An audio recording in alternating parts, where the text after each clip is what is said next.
everyone, and very warm welcome to all of you joining with us today. It's a truly pleasure to see so many of you here for this special session in celebration of International Women's Day.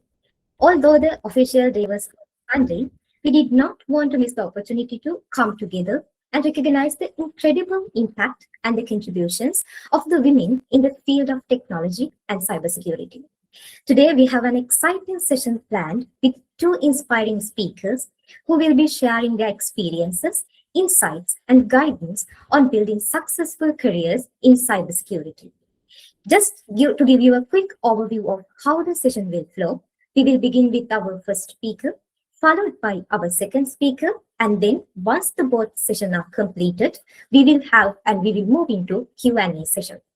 If you have any questions during the session, please feel free to drop them in the chat and we will collect them and address them toward at the end. Also, just a quick note, this session will be recorded. With that being said, let's get started with our first speaker. Our first speaker here today is a distinguished leader in a global cybersecurity landscape. Dr. Vindhya Rankhotke is a postdoctoral research associate at the Canadian Institute for Cybersecurity, where she leads a vital research collaboration between the ADGA Group and University of Brunswick.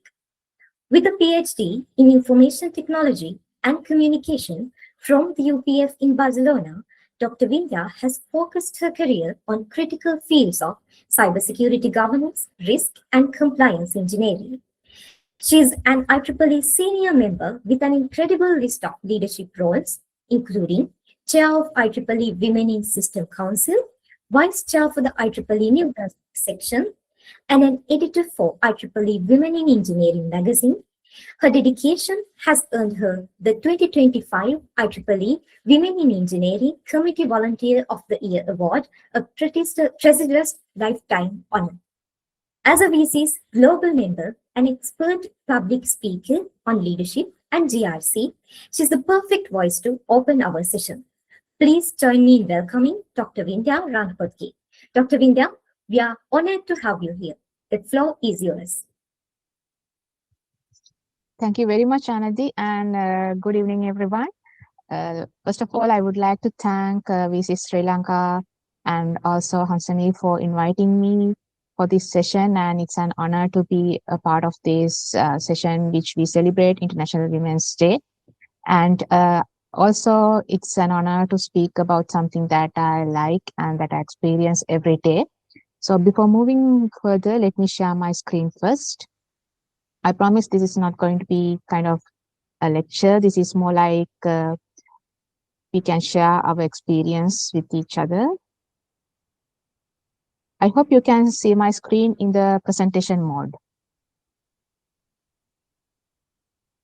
Yes, madam, I can see. Yes. Okay, thank you. So as I was being introduced, I'm a postdoctoral research associate attached to Canadian Institute for Cybersecurity, which is one of the very prestigious industry-oriented research institutes in Canada, and I'm a cybersecurity GRC specialist. So if anyone asks me to describe myself, I would like to call myself a traveler, and people who know me always ask me where you are now, are you traveling, and so on. So I'm a big fan of traveling, and also I'm an industry researcher specialized on GRC, governance, risk, and compliance. And as well as I'm a public speaker. I do take a lot of pride in speaking about my specialization as well as general day-to-day things that we can discuss and share our experiences. And also I'm a volunteer, as I mentioned earlier, in IEEE as well as WiCyS, and I'm also a in Canadian Red Cross. And I'm a writer. I have the blog that I collaborate with my institute, and also you can see my articles shared in LinkedIn as well. Since this is an event organized by WiCyS, it's an honor to be here because I'm also a part of WiCyS Global. I'm a mentor for high school students of WiCyS and also professional the members of WiCyS. And I'm a speaker at WiCyS Public Speaking Bureau. So I have followed several WiCyS public speaking courses, workshops, and I have been selected to Public Speaking Bureau of WiCyS. So I'm a distinguished lecturer there. And I have followed several WiCyS courses as well. So I thought to include this slide because you also can get an idea of how much opportunities WiCyS can offer you, what are different programs WiCyS have. And if you go to the WiCyS page, you will see a lot of programs you can apply. And when you get selected, it's a good opportunity for you. And I will be attending WiCyS 2026 conference. If all goes well, if my flight is not delayed, I will be leaving tonight and I will be attending the conference tomorrow. And these are some photos from WiCyS 2025, which is a very big event, annual event that happens with WiCyS. There are around 200 speakers and 1,500 attendees, students, professionals from all around the world. It's a very big event, especially for women in cybersecurity. And I hope we also can meet one day at WiCyS conference. And about my journey, I am originally from Sri Lanka, born and brought up in Sri Lanka. So my bachelor's and master's, both of them were not in cybersecurity. Yeah, it's true. It was not in cybersecurity. I was specializing in computer networks. Even my PhD, I did my PhD from University of Pontevedra, Barcelona, Spain. I was in Barcelona for around 6 years. My PhD was specialized in cloud computing. However, I ended up in cybersecurity field, especially in governance, risk, and compliance. Now I'm at Canadian Institute for Cybersecurity, and also I am a CRISC, CSM, and PMP certified professional. So a lot of people ask me, why cybersecurity? You started from computer networks, but why you moved to cybersecurity? Answer is simple. If you look at the statistics, out of total population, which is 8.25 billion, this is October 2025, 5.78 billion people are using mobile phones, and 6.04 billion people are using internet, and 5.66 billion are using social media. So what does this mean? This means people use Google, YouTube, Facebook, Instagram, WhatsApp to do different things. When I say different things, all these are related to things that we do in our everyday lives and related to information, related to data. So people keep in touch with friends, families, and sometimes when you have free time, you go to social media and you read news stories, you post, share your photos, images, videos, and you like to see what other people are talking about. And sometimes you want to do online shopping. So there are a lot of things that we do when we are in social media. Whatever we do in the space of cyber, we consume personal data. We generate personal data.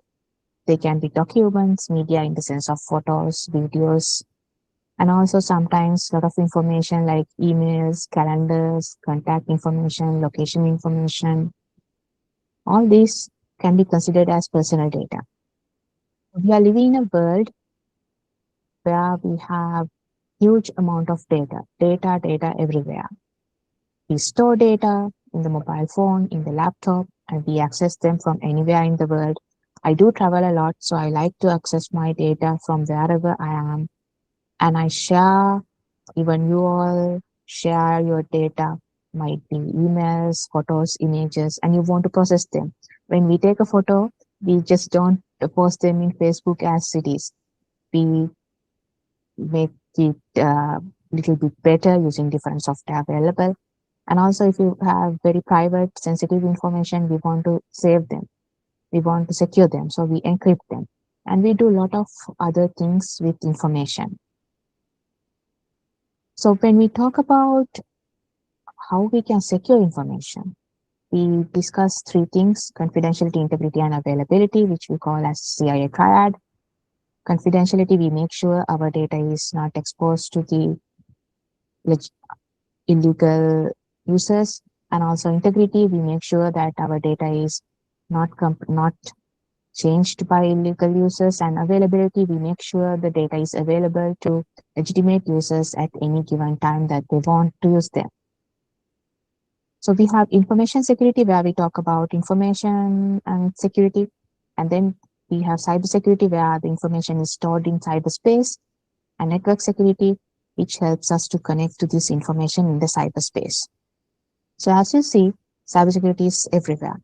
That's why I decided to come to the cybersecurity field and become a cybersecurity professional. When we talk about cybersecurity, encryption, detection, attacks, hackers, networks, malicious software, passwords, a lot of buzzwords are there.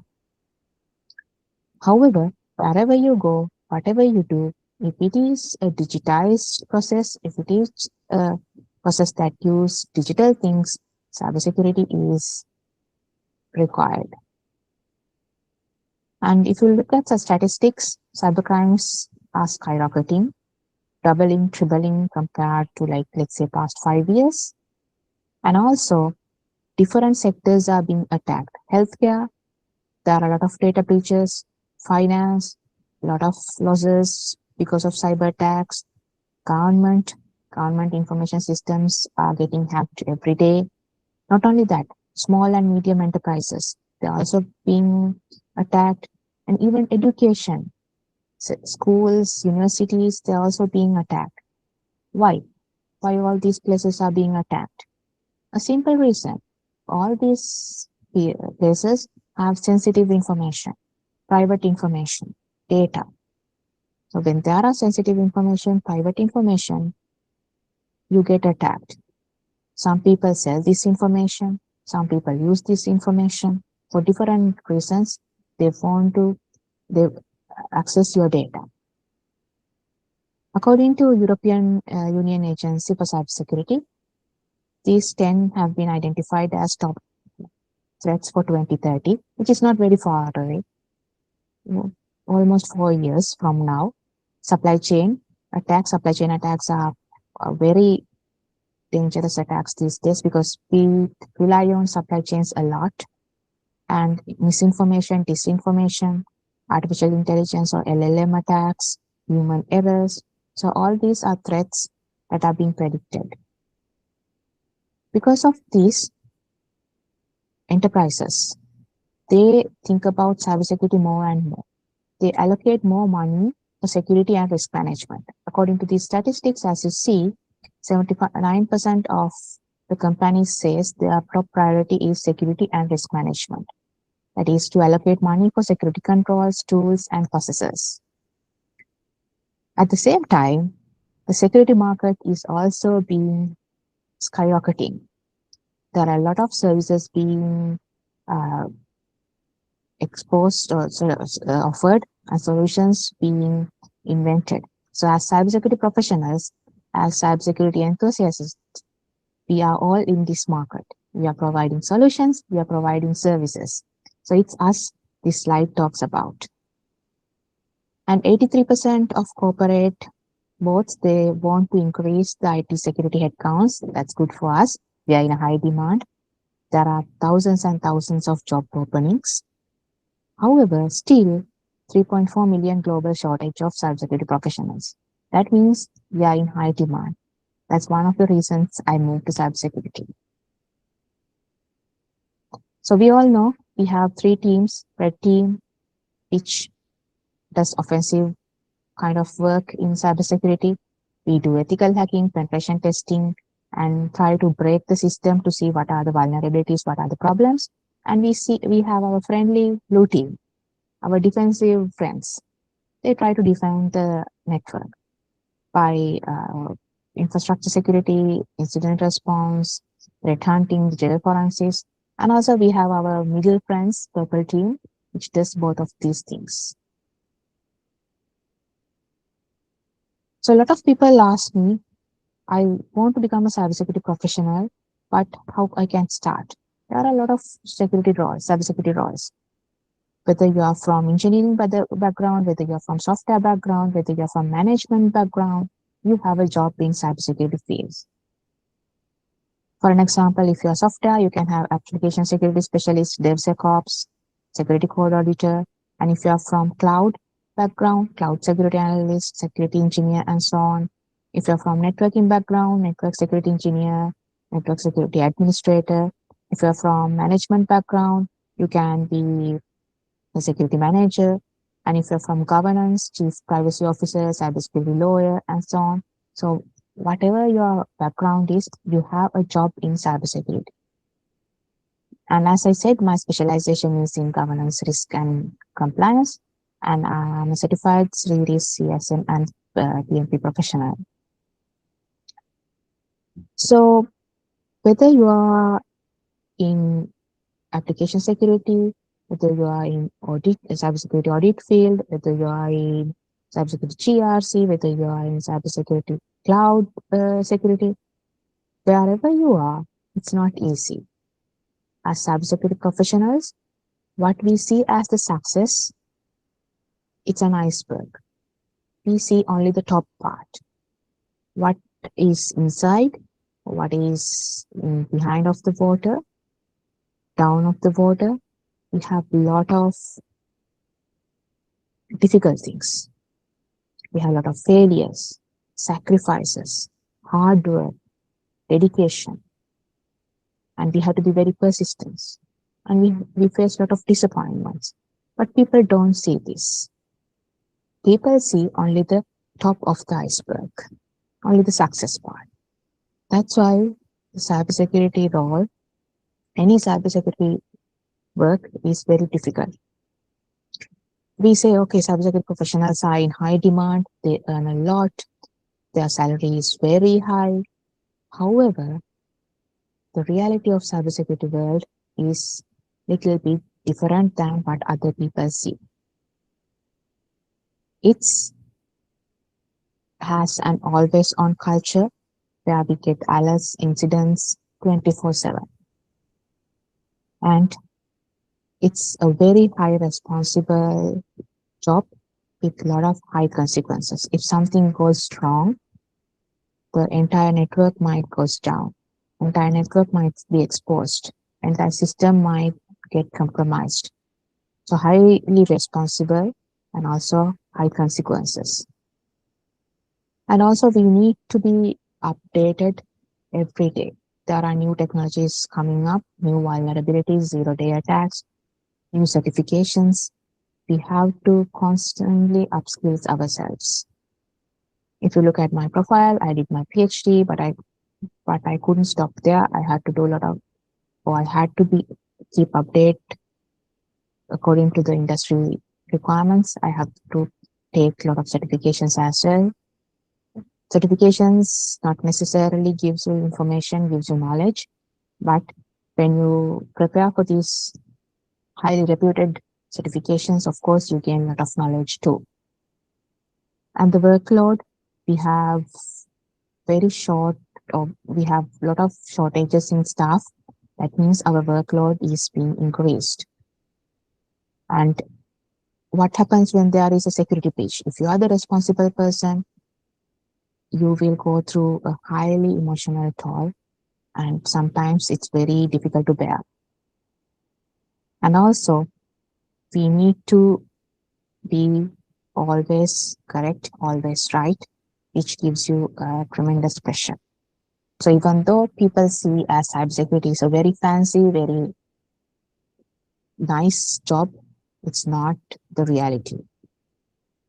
You have to identify if you are burnout, you have to identify it easily. Sometimes you feel very tired, alert fatigue, and sometimes you don't want to do anything. You don't want to learn anything. And you feel sometimes like you don't feel good. Your patience is being reduced, and always you are irritable. And sometimes before you go to work, you are very anxious. What happens if there is a breach? What happens if I have to go in the middle of night? And it's not 8 to 5 work, it's 24/7 work. You get calls, you get alerts even when you're sleeping. And because of that, sleep is disrupted and you don't have a good sleep pattern. And always you feel like you're falling behind because new things are coming out. It can be artificial intelligence, it can be quantum computing. Every day we hear new words. So it's not easy and we get burnout very easily. But we have to identify whenever we feel that we are burnt out. The first thing that we can do is we can set boundaries without feeling guilt. You're not being selfish. You are setting up your boundaries to take care of yourself. You can say no alerts emails after 5 p.m. unless you're on call. You don't have to check your emails every minute. And you have to have a good talk with your manager. Define your service level agreements or SLAs, or define your responsibilities with your manager. That will help you when you do a lot of your work so that you are not overloaded. And you can have your calendar up to date. And if you have some personal things, you can block that time on the calendar. And you can discuss with your management, discuss with your team about your workload clearly. If it is too much, tell them. And also avoid being the go firefighter. Of course, you have to be a team player, but that doesn't mean you have to take all the responsibilities. And if you think about the cyber world, especially, what will help you?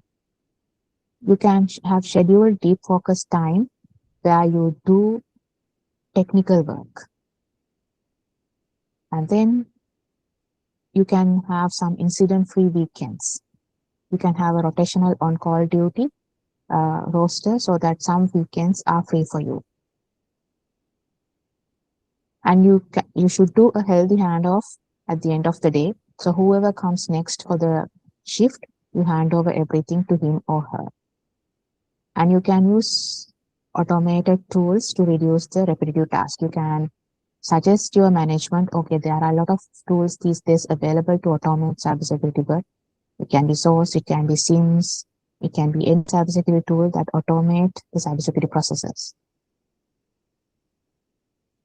And also, don't think that you have to do certifications every year or every 6 months.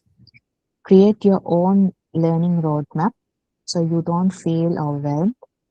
You learn things, you gain knowledge. Just don't do certifications for the sake of doing certifications.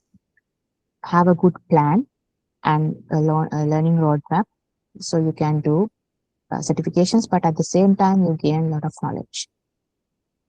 And whenever there is a major event, you should have some time for yourself. Think about it, reflect what happened, take a break, and then come back to work. Give some time for yourself. So as I said, there are a lot of cyber workload automated tools, SIMS automation, log summarization tools, so workflows, threat intelligent aggregators. Suggest these tools to your management and tell them how they will help you, help the organization, so that your life become much easier.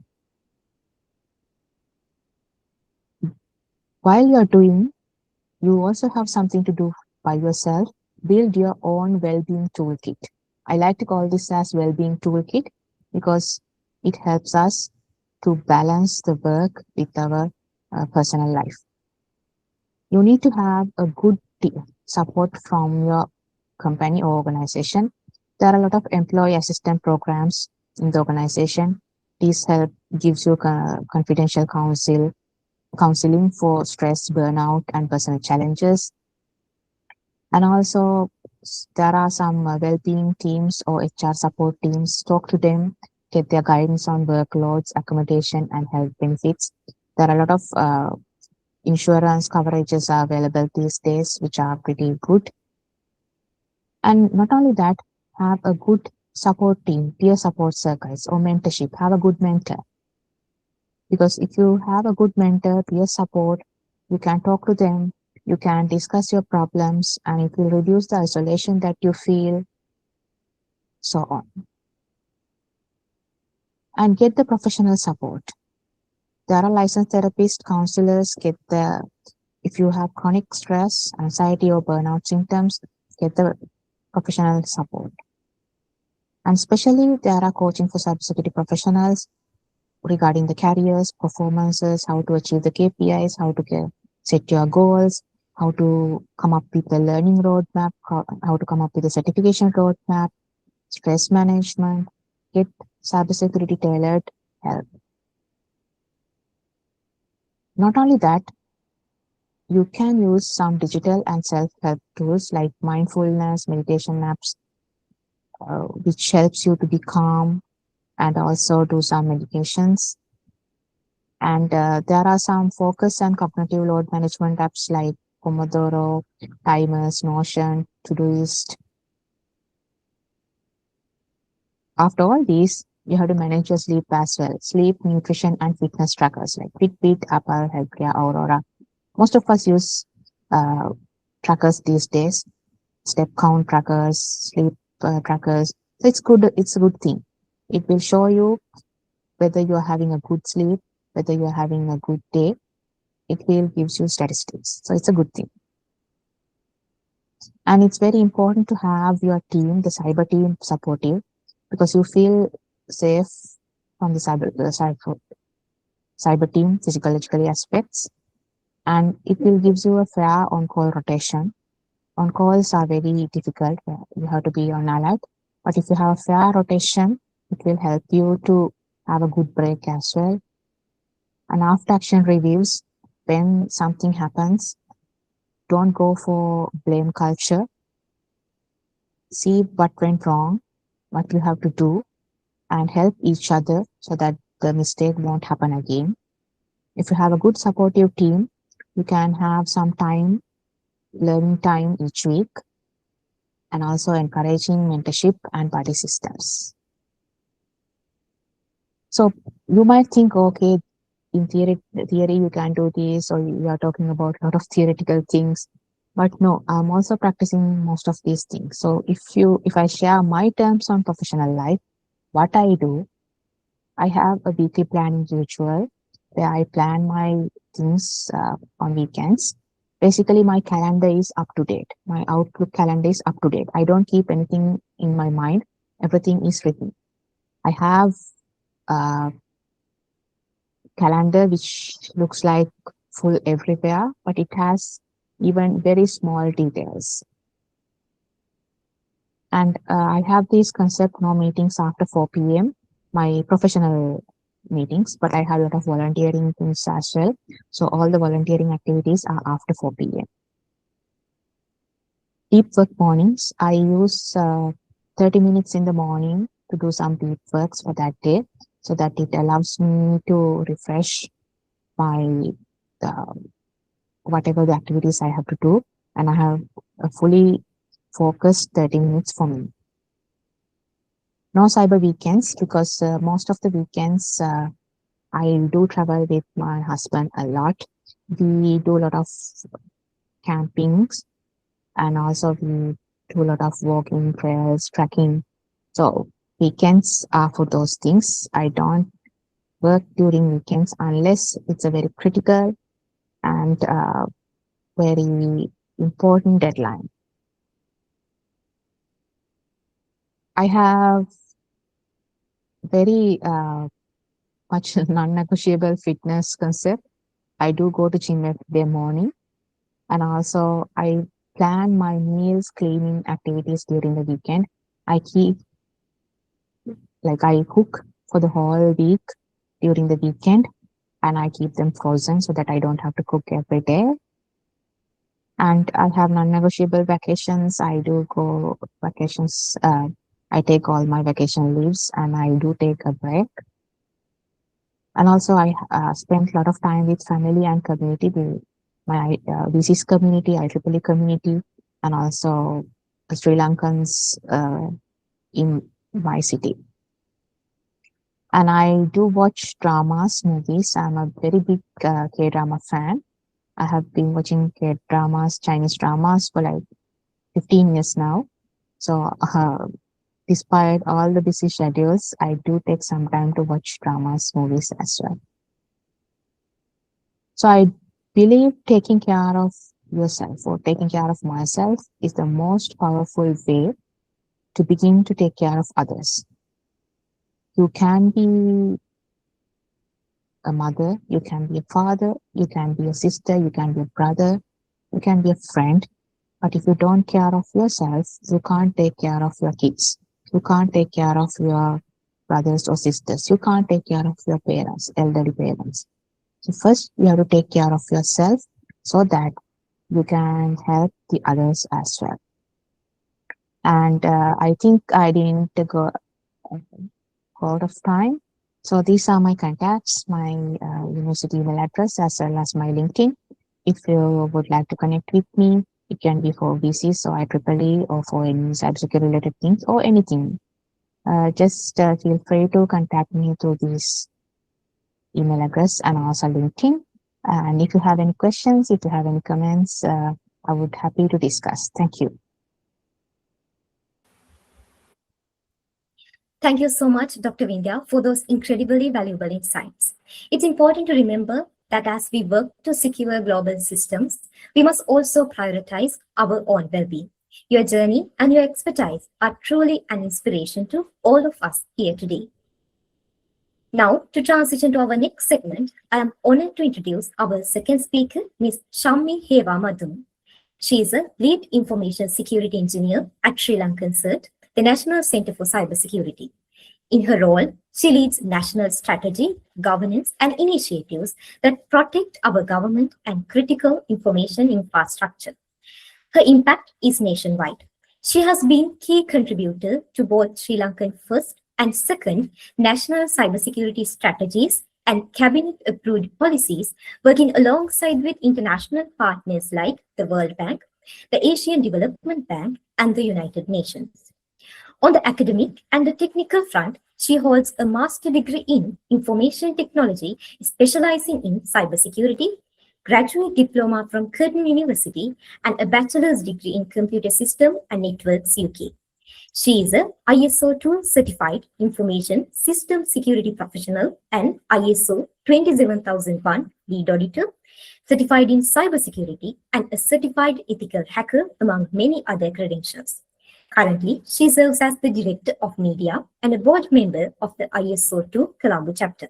Please join me in welcoming Ms. Shammi Heva Madhuma to discuss navigating cybersecurity career path successfully.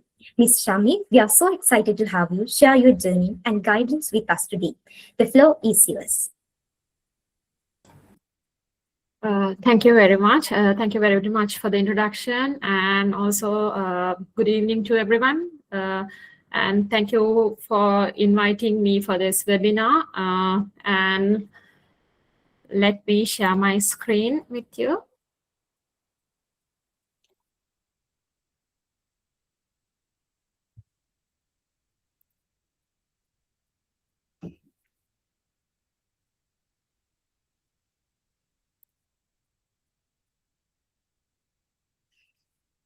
So I hope you can see my screen.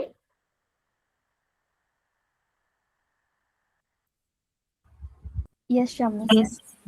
Yes, we can see.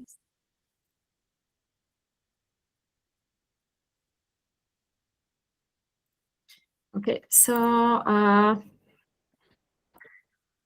my topic today is navigating cybersecurity path successfully, which is, I believe, an interesting topic. And since this webinar is basically targeting the Women's Day, I think this is one of the main interesting topic to discuss. As nowadays we see a lot of women also move into this cybersecurity career. So I think because of that, this is an important topic. So let me begin with a simple question. Okay, so how many of you check your emails, logged into your social media, or used online banking today? So I believe, so if you can like raise your hands in this one, I can see. Okay, so almost all of us, right? So isn't it? So we all like do those things every day. Most of us rely on digital services every single day. So it's very good and it makes our lives easy. So, however, the problem is as technology grows, cyber threats also grow. Dr. Vindya also discussed about these cyber threats and the opportunities that we have because of these threats. So behind the scenes, there are thousands of cyber attacks happening globally every minute. Okay, so organizations across the world face phishing attacks, ransomware incidents, data breaches, so on and so forth every day. So that's why cybersecurity field is becoming one of the most critical professions in the digital age. Okay, so if we say why cybersecurity and why now, so that's the reason. Okay, so cybercrime is no longer a small technical issue affecting only IT departments. Okay, so it has become a global economic and security challenge as well.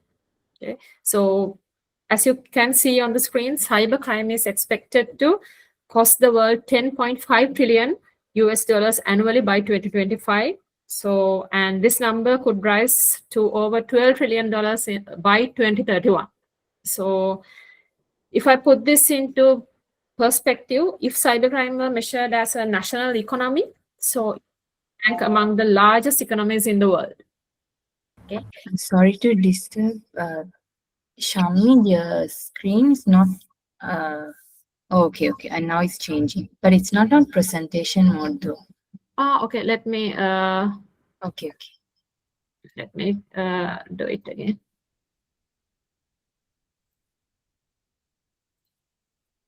Let me share again. Sure.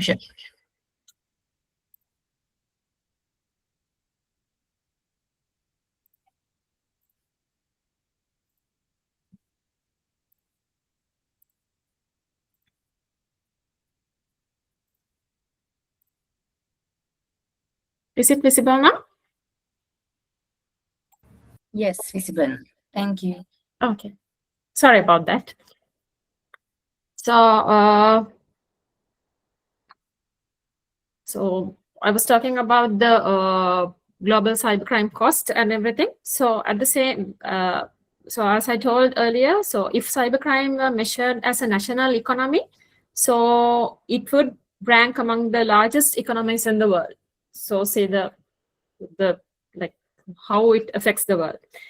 So at the same time, organizations everywhere are facing a serious shortage of skilled cybersecurity professionals. Okay, so according to the latest workforce study conducted by ISC2, so about 59% of the organizations, they report a critical or significant cybersecurity skills gap. Okay.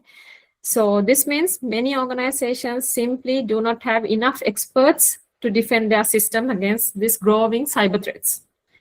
So because of this demand, cybersecurity careers are growing extremely fast. So therefore, job growth for cybersecurity roles is projected to increase by around 29%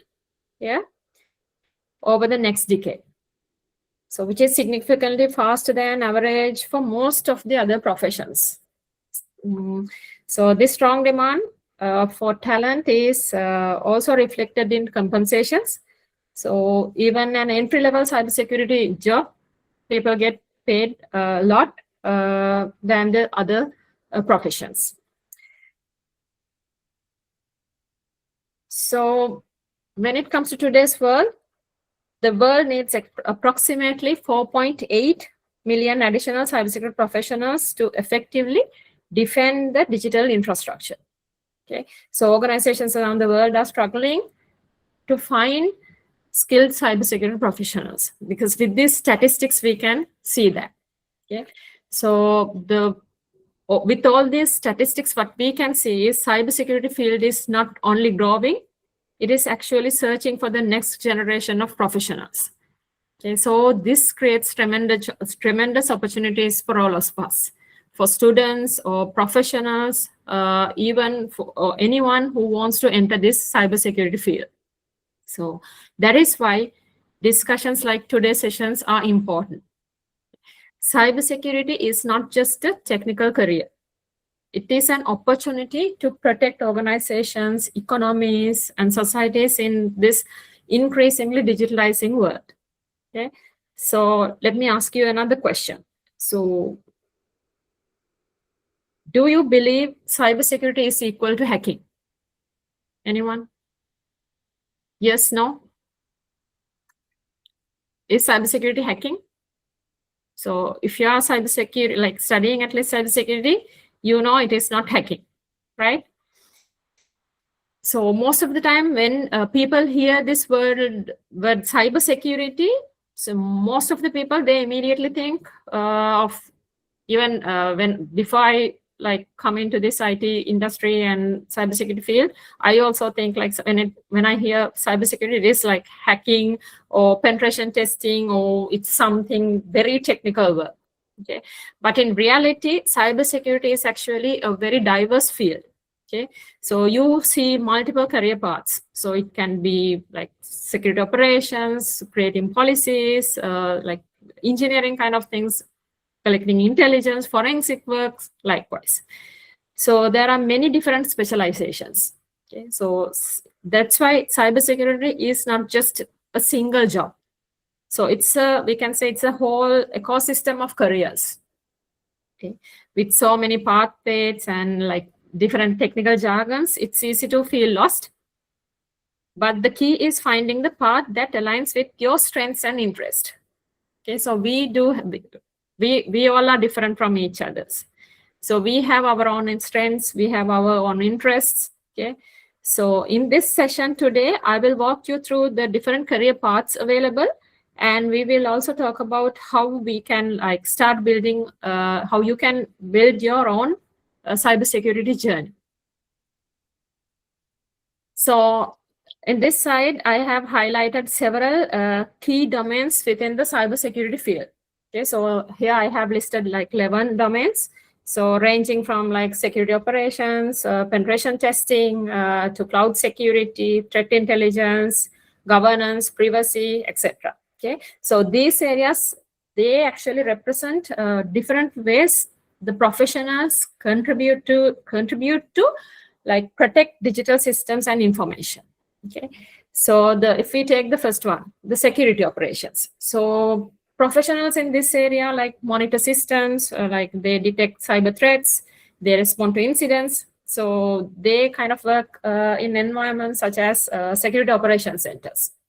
In Sri Lanka also, we have several security operations centers established. So they defend the organization in real time. Okay, so it is kind of defensive security. Okay, so they are the protectors. So if you enjoy like keeping things in order, spotting patterns, or as noticing like when something feels off, if you a person who notice those kind of things, so defensive security could be a great fit for you. Okay, so these professionals, they like their job is to monitor systems, like investigate suspicious activities, stop cyber threats in their tracks. You might have seen like they are with like huge screens, always checking what's happening. Okay, so if you are interested in that kind of field, so that is the job for you. So then we have the pen testing, red teaming. It is also a kind of technical one. So sometimes we call it ethical hacking. So ethical hackers, they like try to simulate real world attacks so that they can identify vulnerabilities before criminals identify those vulnerabilities and exploit them. So their goal is to like strengthen security by identifying weaknesses early before the attackers. Okay, so that's why they use these ethical hacking techniques. They try to break into systems, they try to exploit chains of weaknesses, and so, finally, like with all these things, they try to provide the detailed findings so that the organizations can patch those gaps and secure their systems. So you might have heard about some terms like ethical hackers, penetration testers, red team specialist, vulnerability analysis. So those are the roles in this cybersecurity job domain. So it is kind of actually offensive security, the pen testing, red teaming. So these two, the first two, the SOC and red teaming, those are like, you can see those are like bit technical ones. But believe me, not all cybersecurity roles are highly technical. Okay, so if you do not want to be too technical, GRC may be a fit for you. Okay, so I also started with like, I actually started my career as a by doing like I was doing a BSc in computer systems and networking. Then after that, I did my master's in cybersecurity, and somehow I also ended up in this GRC field. Okay, so this is governance, risk, and compliance. So they are like policymakers. Okay, so if you like planning, making checklist, ensuring things follow the rules, so this is for you. Okay, so most of the time, these GRC professionals, they create security policies. So they ensure companies follow regulations, and they try to assess risks before that risk becomes a problem. So, and also they like bridge the gap between technical security and business goals. So they implement frameworks like NIST, ISO 27001, SOC 2, PCI DSS. You might have heard about those things. So they try to implement these frameworks in their respective organizations, and they try to maintain the risks. Okay, so risk registers and everything. So the internal auditors, so they are GRC people. So roles such as security policy experts, risk analysts, compliance officers, security auditors, they are from this GRC domain. Okay, and then we have this incident response and forensics domain. So actually, they are the firefighters of cybersecurity. So when a breach occurs, they lead the charge to contain the threat, and they try to eradicate the adversary from the network, and finally, they always try to recover the system. So afterwards, after the incident response, the forensic people comes to work. Okay, so they perform deep forensic analysis so that they can understand exactly what happened, and these people are the first to respond and last to leave. The incident responders, they are first to come, and forensic, they are the last to leave. So as during my introduction, they said like, I am working at Sri Lanka CERT. So let me share a small real-world insights from my CERT experience. Okay, so at CERT, we often receive incident reports from different organizations like government organizations, private entities across the country.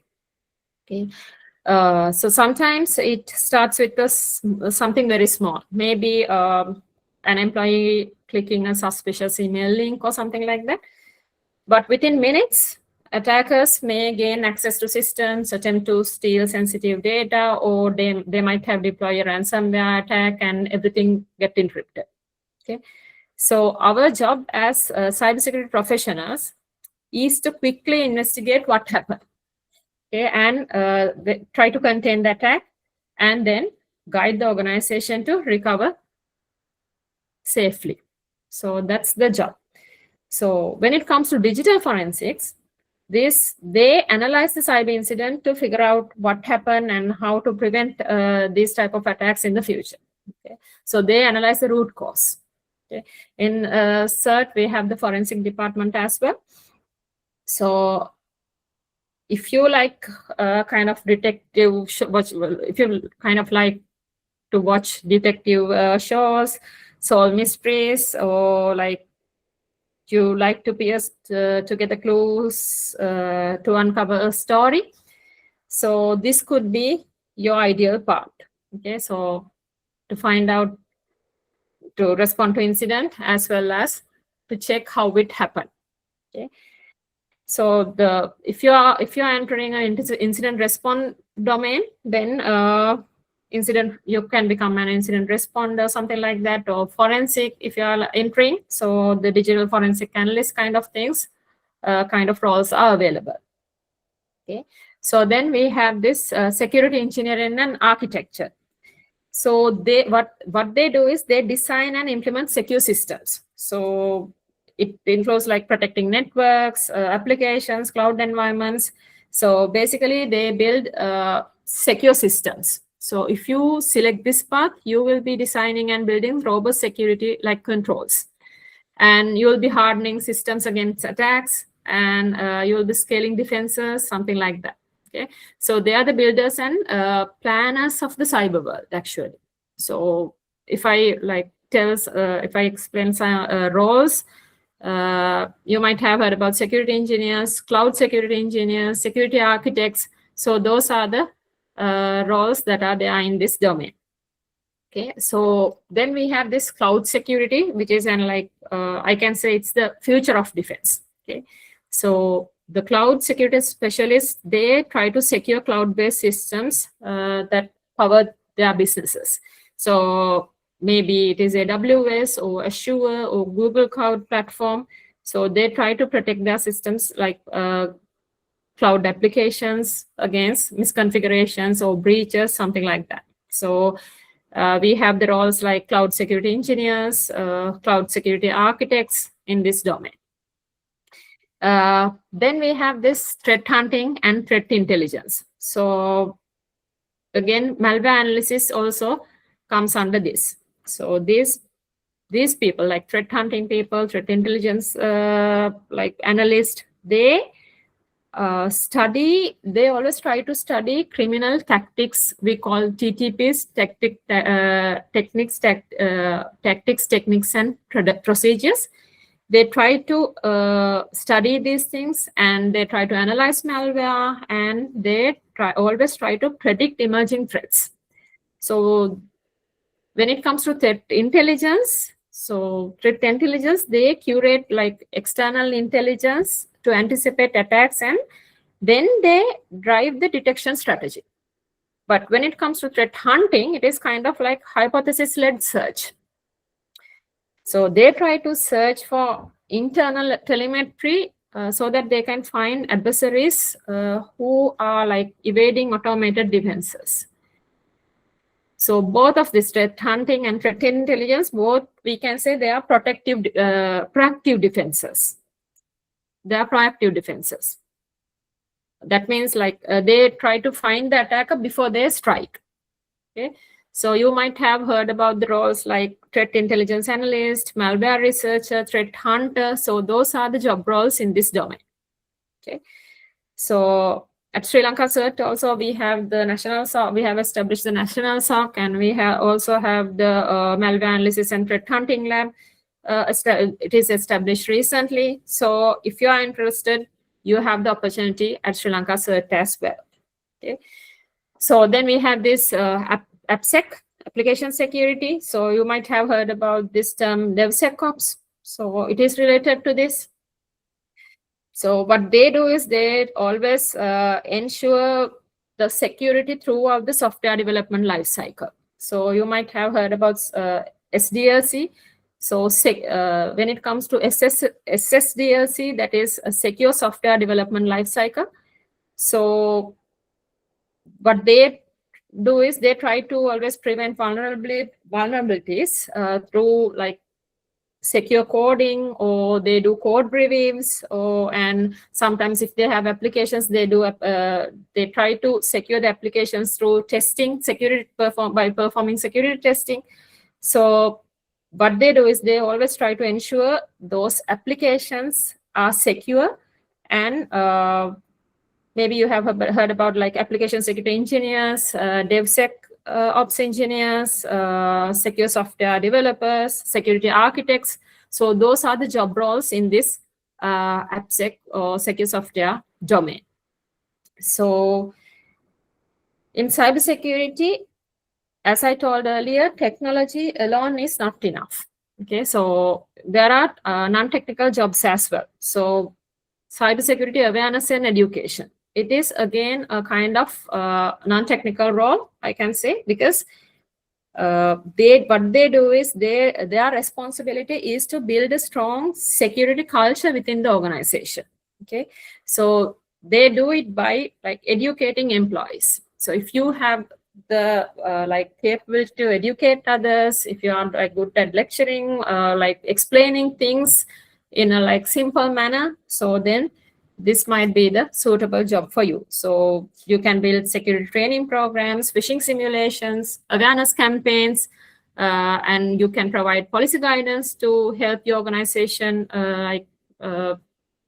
organization people to identify the cyber risk, cyber threats before it affects them. So it is again a kind of non-technical role. And finally, we have this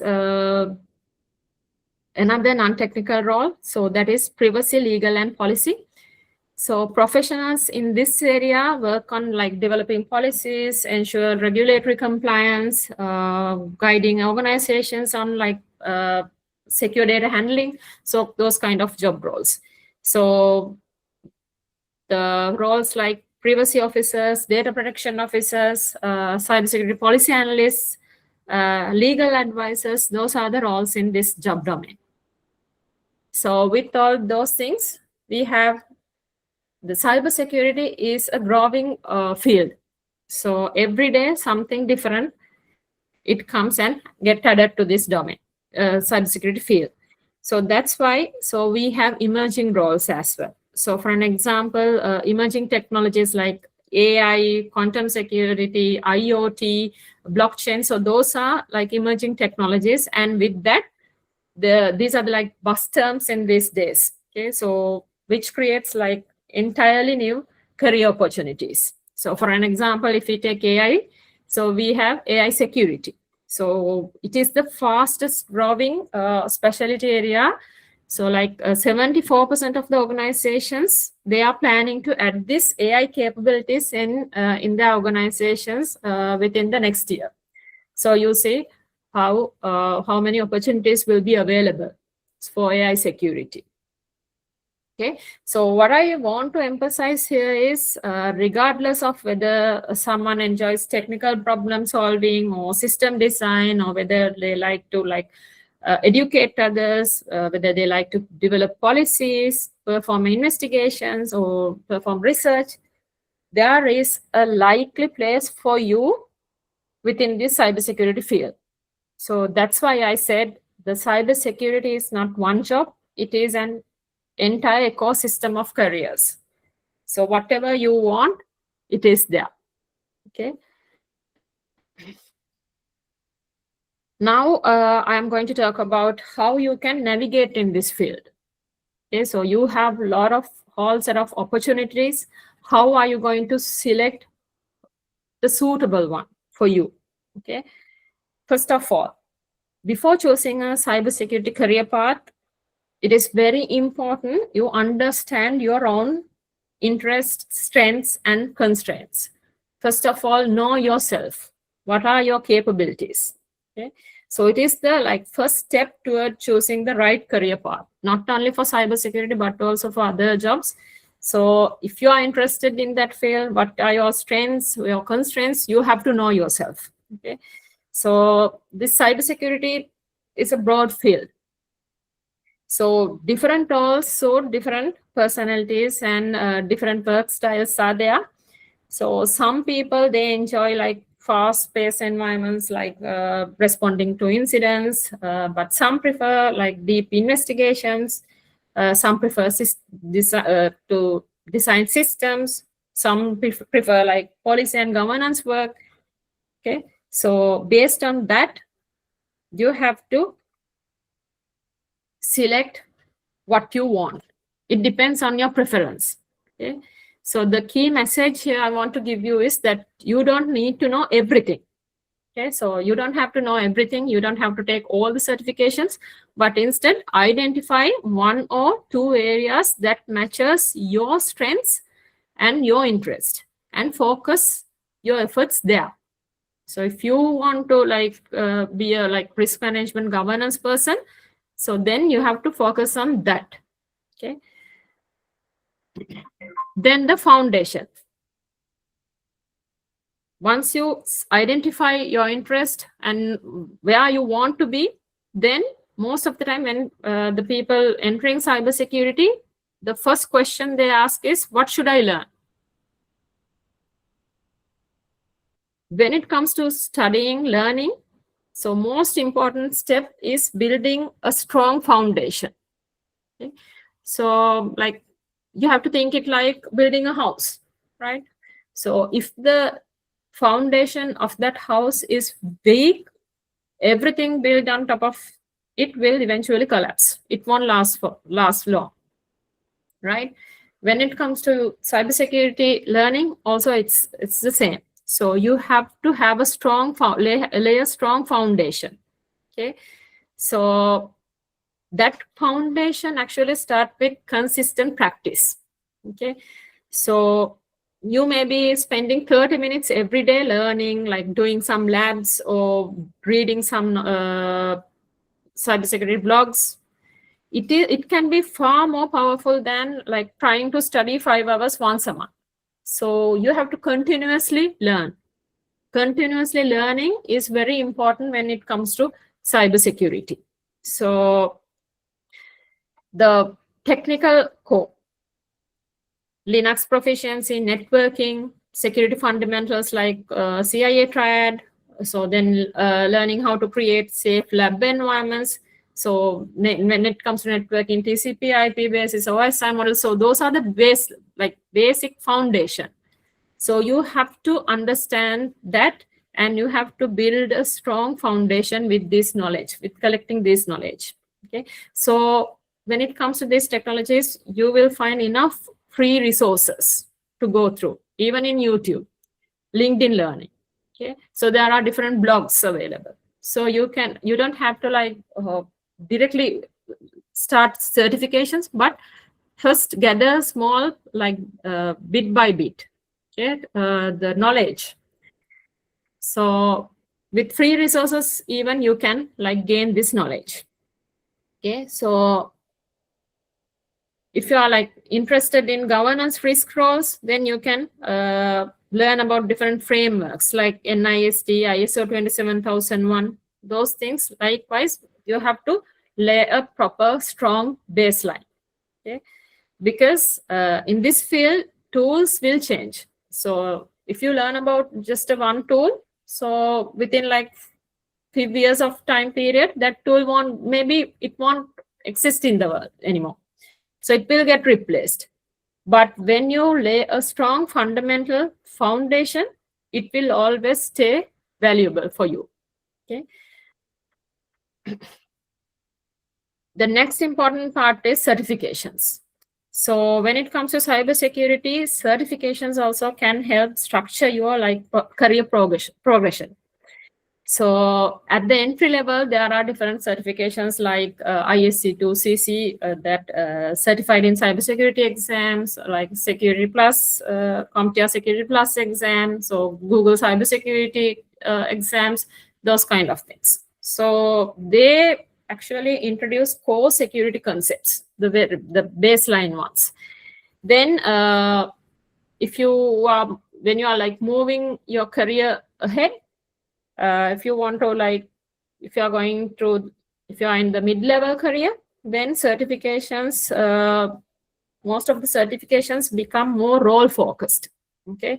So for an example, if you are a pen tester, so Pen Test Plus. So if you are into cloud, AWS security. So if you are an auditor, CISA. So, or CRISC, so those exams. And if you are a technical person, CEH, EC Council, CEH. So likewise, they focus on like your role. So if you are a auditor, also the ISO 27000 lead implementer, lead auditor exams. So those are a good fit for you. Okay, so then we have this advanced certifications like CISSP, CISM. So if you want to become a security architect, security manager, consultant, or if you want to become a chief information security officer kind of role, so management kind of roles. So it's those exams are really good. because they are targeting the leadership level. And also apart from that, there are like industry specific certifications like PCI DSS, SOC. Those certifications are also available. So the Cisco certifications are available. Okay. So when it comes to certification, the other important thing is you have to remember these certifications are just one part of the journey. Okay. So as I told you earlier, there are many free resources, labs, communities available online where you can build knowledge and practical skills to start your career. Okay. Certifications help you to validate your learning as you are progressing in your cybersecurity career. So, and another important thing is do not always like go just run collecting certifications. Okay. So you have to align them to your target career. Okay.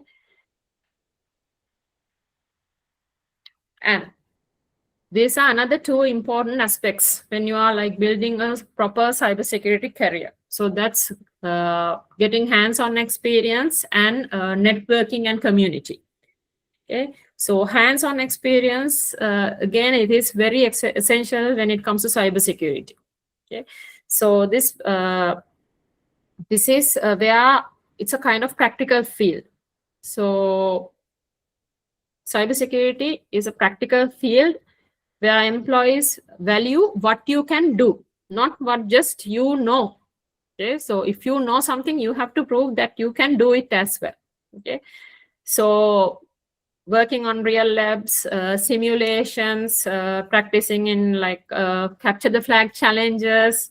Okay, so doing some internships, practicing in bug bounty programs, things like that will develop your real skills. So you can say this try, hack me, hack the box, these are available. So you can like use those things to level up your skills. When you're like practicing in real or simulated environments, you learn how systems actually behave, like how attacks happen, how attackers like try to attack your systems, how the defense should be done. Okay, so you get that feeling. So that kind of experience build your confidence as well, and it will make you ready for a particular job, right? And the next important thing is network and community. So it matters more even than like most people, they don't like bother about that, but it is something really matters. Okay, so cybersecurity is a fast moving field, right? So being connected with these communities, with others, it will help you stay updated on trends, tools, and new job opportunities as well. Okay, so joining professional communities like local chapters. So this WiCyS also, which is a good chapter. The ISC too, we have a Sri Lanka chapter. ISACA, we have a Sri Lankan Colombo chapter. So when you join this local communities, you can join the same professionals. Okay, so you can like get their knowledge, share their knowledge with you, and they will also if they have new opportunities, if they are like practicing new tools, anything, something like that, you will get to know all those things. Okay, so that is also very important. And the digital footprint. So your achievements, you have to document those things. LinkedIn, again, it's a like good platform to showcase your achievements, and also it creates like a lot of opportunities for people. So people post a lot of like scholarship details, so and job opportunities. You can refer that. LinkedIn is a good platform to get a lot of professional kind of information. Okay, so to navigate this cybersecurity career successfully, don't just study. Okay, practice actively and also connect with people who are in the field. So that is also important. So skills get you qualified, but communities, they help you grow. So that's why you engage with, that's why you have to engage with others and get network, get like knowledge from them and network with them. So finally, I'd like to close with a simple idea. Okay, success isn't a ladder; it is a menu. Okay, so there's no single straight path in cybersecurity. Okay, so, there's no like one correct sequence of degrees, certifications, and job titles. Because even I told you earlier, I started with my BSc in computer systems and networks. Then I actually started my career as a academic. After that only I felt like, okay, so cybersecurity is, I wanted to do my master's and my graduate diploma in cybersecurity. So while I was working as an academic, I did my graduate diploma from Curtin University, and then I did my master's in cybersecurity.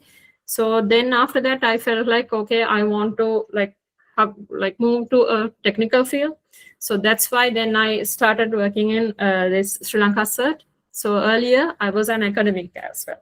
So, but I changed the fields. Likewise, if I want to go back, then it's still there's opportunity. So that's why it's a very like evolving field.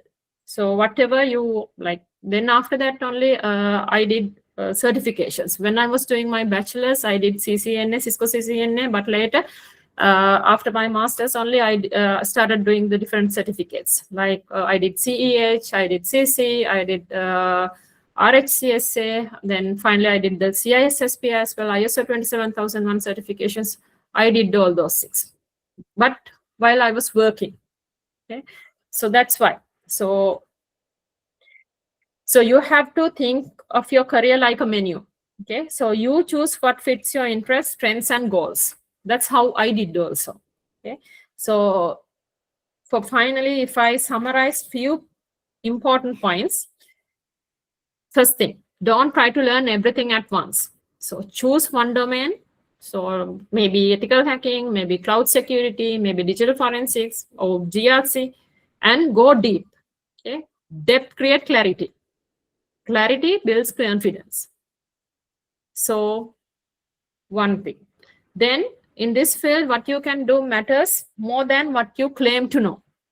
Okay, so hands-on labs, personal projects, blogs, GitHub repositories, they show real skills. So they speak louder than certifications alone. Okay, the next thing, growth doesn't happen in isolation. Join communities, attend events, connect with professionals, okay, and learn from, always try to learn from peers. Okay, opportunities, mentorships, collaborations, they just don't come alone. They come from people. Okay, finally, start today. Okay, so don't wait until you feel fully ready. Okay, action cures fear. Maybe you are still doing your BSc's degree. Meantime, you can do an entry-level certification if you want. Okay, attend for community gatherings. Okay, or there are enough resources available for free. You can refer those things to get some new knowledge. Okay, expand your knowledge. Okay, launch your first lab. Publish your first project. Okay, apply for that opportunity. You are like seeing. If you see an opportunity, always try to apply for that opportunity. Okay. So lastly, cybersecurity is about protecting people, organizations, and nations in the digital world. So behind every secure digital system, there's a cybersecurity professional who chose to make a difference, right? So my hope is that some of you here today will become one of those professionals, the defenders of our digital future. Okay. So thank you, and I wish you all success in your cybersecurity journey. Thank you all.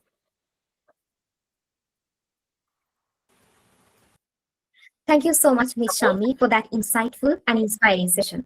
Your journey and your guidance on navigating cybersecurity career paths have truly given us valuable perspective. Now we will move into a Q&A session. If you have any questions for our speakers, please feel free to drop them in the chat.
As we come to the end of this wonderful session, I would now like to invite Ayodhya Ranasinghe, Vice President, Administration of WiCyS Sri Lanka Affiliate, to deliver the vote of thanks.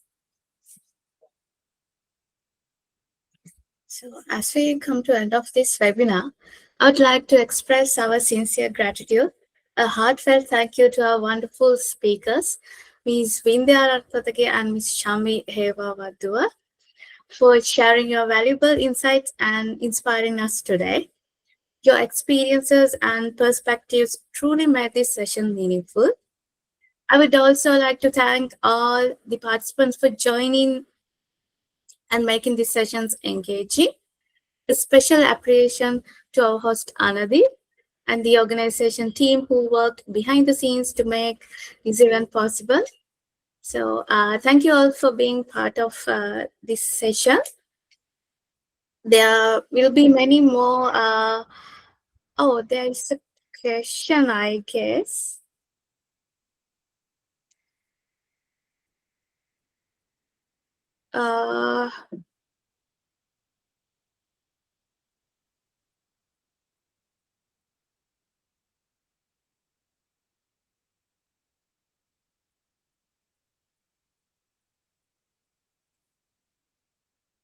Okay.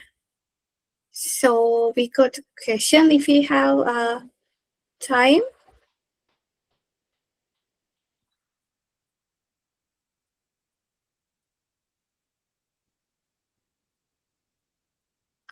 What if? So the question is, what if I'm working in the networking field? How could I change my field into cybersecurity?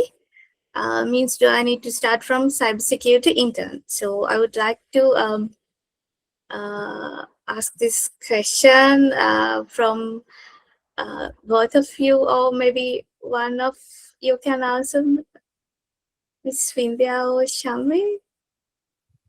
I think Shami would be the perfect person to answer that. Okay. Thank you, but I don't think you have to start from the intern. So because I also started my career with networking. I was having a bachelor's degree in networking, and I was an academic at that time. Then after that, I started learning cybersecurity, and then I changed my job.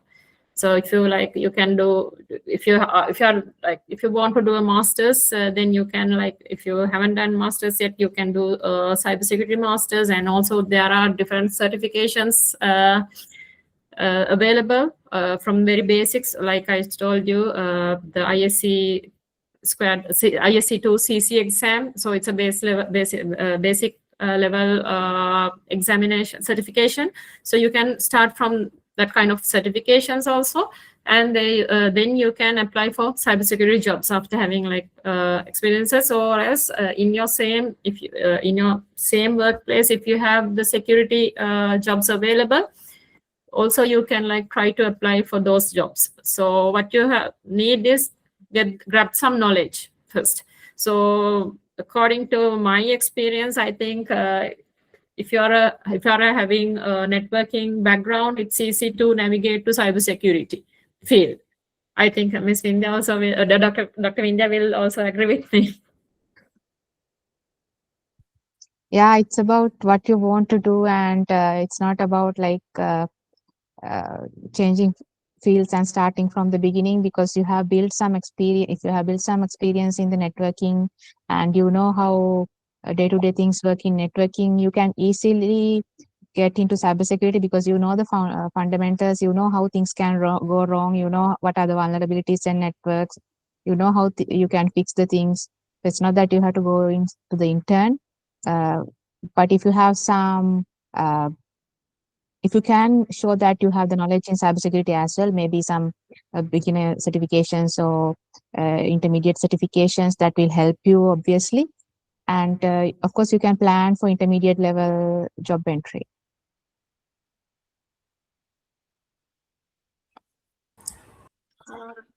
Thank you, Shami and Ms. Vindhya. So hope you had the answer. So is there any more questions? I would like to give you like 2 minutes before. Yeah, if you have any more questions.